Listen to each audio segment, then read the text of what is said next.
The torn ACL has rocked various girls' sports teams over the past few years. Lake Park's girls' soccer team losing 5 players to the dreaded knee injury in 2012, along with this year's Wheaton South girls' basketball team losing at least 1 player at every level, serve as recent examples. Nequa soccer star and U.S. national team member Zoe Gorelski is one of the area's latest to succumb to a tear in the ligament. This has local teams working on prevention. Our own Justin Zipser reports. Rose came down bad on his left foot. See him holding onto his knee and down. Nearly a year ago, Chicago Bulls star Derrick Rose tore his ACL on a drive to the basket. It's been a constant reminder of the knee ligament tear that takes around a year to rehab from. While professional athletes get a lot of publicity for battling the injury, it's also found in the amateur ranks and here in the Naperville area. Metea Valley's girls basketball squad took a hit when both Anna Peterson and Bria Walker suffered ACL tears earlier this year.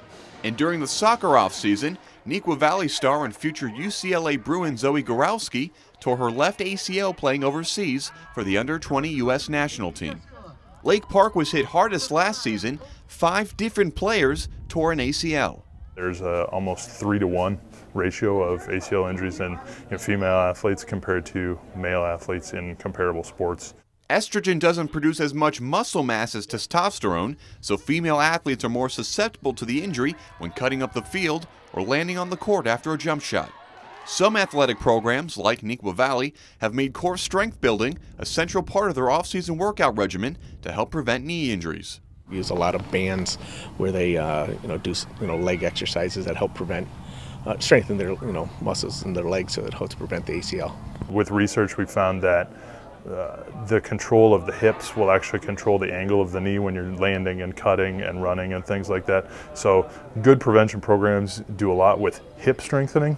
ACL injuries are different for every athlete, which makes the recovery process complicated.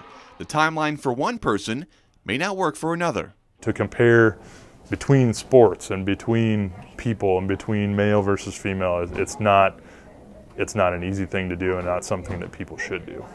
The number of ACL injuries isn't necessarily increasing, but with higher profile cases, it's the hope that high school athletes are more aware of preventative measures and ACL problems decrease.